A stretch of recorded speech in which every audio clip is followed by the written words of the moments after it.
Assalamualaikum warahmatullahi wabarakatuh. Saudara-saudaraku sebangsa setanah air yang saya cintai sabarkan. Video kali ini terkait dengan kontroversi Abah Aos.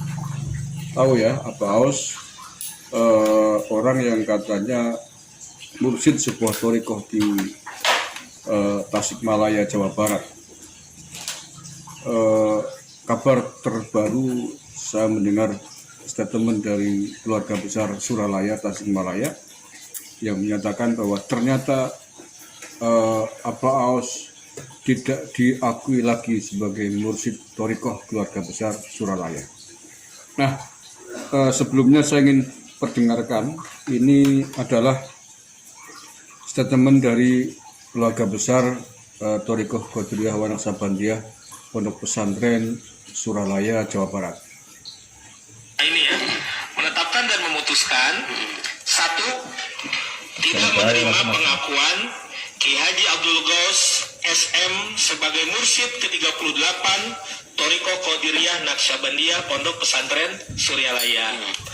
Dua, tidak menerima pengakuan Ki Haji Abdul Ghaus SM sebagai penerus guru mursyid thariqah Qadiriyah Naqsabandiyah Pondok Pesantren Suryalaya Syekh Ki Haji Ahmad Sohibul Wafatajul Arifin radhiyallahu an. Tiga, tidak lagi mengakui Ki Haji Abdul Ghaus SM dan KHMS sebagai wakil talqin thariqah Qadiriyah Naqsabandiyah Pondok Pesantren Suryalaya. Empat, memerintahkan kepada Ki Haji Abdul Ghaus SM dan KHMS untuk tidak lagi menggunakan nama, simbol, serta segala atribut thariqah Qadiriyah Naqsabandiyah Pondok Pesantren Suryalaya dalam berbagai kegiatannya, dan menarik semua buku dan terbitan cetak maupun elektronik yang mereka buat yang berkaitan dengan thariqah Qadiriyah Naqsabandiyah Pondok Pesantren Suryalaya, terutama buku Kudul Juman dan Suryalaya Bukan Panggung Sandiwara. Oke ya, jadi clear hari ini saya kira bahwa Abah Aos bukanlah mursyid thariqah Qadiriyah wa Naqsabandiyah yang diakui oleh Suralaya sebagai pemilik otoritas tertinggi dari perguruan tarikat ini.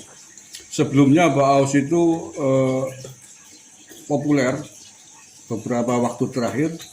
Pada awal ada video beredar viral yang mengatakan bahwa Anies Baswedan sebagai dikatakan Imam Mahdi. Kemudian yang tidak mendukungnya disebut sebagai Dajjal. Jadi video ini dulu pernah saya tanggapi pada awal-awal kemunculan. Dan kemudian muncul lagi ada statement bahwa katanya Roky Gerung sebagai Rasulullah. Ini jelas sebuah penyimpangan agama yang luar biasa. Menurut saya ini kalau ada yang melaporkan mungkin masuk kepada penodaan agama. Dari mana dia bisa menyebut Roky Gerung sebagai Rasulullah? Padahal itu bukan main-main. Ini pelanggaran berat menurut saya, penodaan agama yang sangat berat menurut saya. Cuman saya tidak tahu apakah ada pihak yang mau melaporkan apa tidak. Dan saya tidak tahu nih penyebutan ini menyebut Anies sebagai Imam Mahdi, Roky Gerung sebagai Rasulullah, apakah delik aduan atau bukan. Biarlah pakar-pakar hukum yang akan menganalisis, tapi saya kira model seperti ini tidak boleh dibiarkan karena bisa sangat meresahkan, apalagi kalau kemudian pengikutnya banyak dan diikuti. Ini lebih kejam dari sekedar politik identitas menggunakan agama. Ini sudah memberikan atribut yang luar biasa, atribut yang hanya bisa disematkan, hanya bisa diberikan oleh Sang Pencipta, oleh Tuhan sendiri. Ya mengangkat Imam Mahdi, mengangkat Rasul itu kan Tuhan, Allah Subhanahu wa Ta'ala dalam agama Islam. Bagaimana mungkin ada seorang bisa mentasbihkan orang lain, mengangkat orang lain sebagai Imam Mahdi dan sebagai Rasulullah? Apakah Rasulullah, misalkan ya Rasulullah Muhammad SAW sendiri, apakah yang mengangkat Rasul orang lain? Kan tidak.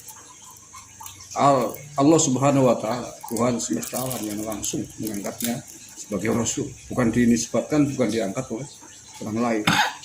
Nah, oleh karena itulah dulu pada awal-awal saya menanggapi Abah Aus ini, saya dulu meragukan, benarkah ini seorang mursyid bisa begini? Karena seorang mursyid setahu saya adalah orang-orang yang kamil mukamil yang sangat berhati-hati di dalam mengeluarkan statement. Baik statement yang diperuntukkan khusus untuk kalangan muridnya, ataupun statement yang mana yang bisa dikeluarkan di tengah-tengah publik.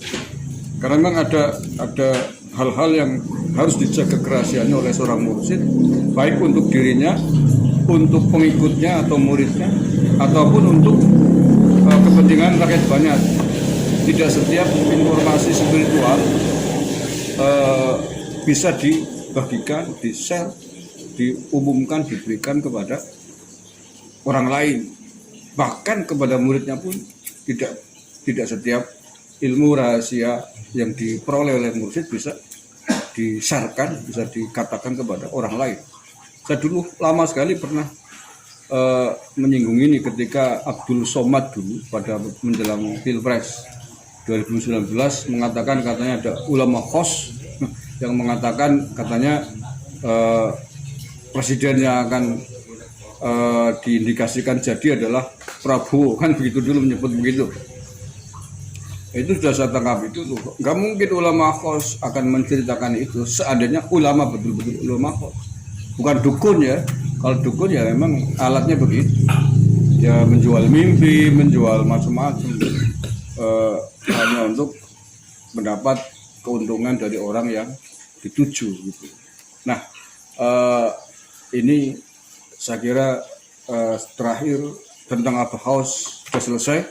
Keluarga besar Abah Aus sendiri sudah mendeklarasikan, mengumumkan bahwa Abah Aus ternyata bukan mursyid yang diakui oleh Suralaya. Artinya apa? Kita tidak perlu lagi menganggap sebagai seorang mursyid panutan yang layak untuk kita percaya pendapat-pendapatnya, fatwa-fatwanya, apalagi fatwa-fatwa yang sangat menyesatkan itu. Mudah-mudahan menjadi perhatian bagi kita semua dan tidak mudah untuk mencerna, mendengarkan, menerima apa-apa yang disampaikan oleh orang yang katanya spiritual. Mungkin oleh pengikutnya dianggap sebagai seorang spiritualis, tapi bisa jadi adalah seorang halu, seorang yang menyimpang dari syariat. Memang berat dalam disiplin ilmu thariqah seseorang yang tidak mendapatkan restu atau tidak diangkat sebagai guru mursyid oleh gurunya, yang berhak mengangkat mursyid adalah gurunya. Ini disiplin ilmu thariqah. Orang lain tidak bisa mengangkat seseorang menjadi mursyid. Yang punya otoritas mengangkat seseorang menjadi mursyid tarekat adalah gurunya. Guru yang mengangkat, yang membaiat, mentalkin dulu dia sebagai muridnya. Ketika naik pangkat bisa ada potensi kemungkinan diangkat naik tingkat menjadi mursyid, dan yang punya otoritas mengangkatnya adalah hanya gurunya. Keluarga besar thariqat yang dia ikuti yang merupakan otoritas dari gurunya itu. Jadi tidak bisa disepakati melalui forum-forum musyawarah kayak organisasi yang lain tidak. Kalau seorang guru tidak pernah mengangkat mursyid pada orang itu, dia tidak pernah akan menjadi mursyid. Terima kasih, kurang lebih mohon maaf. Assalamualaikum warahmatullahi wabarakatuh.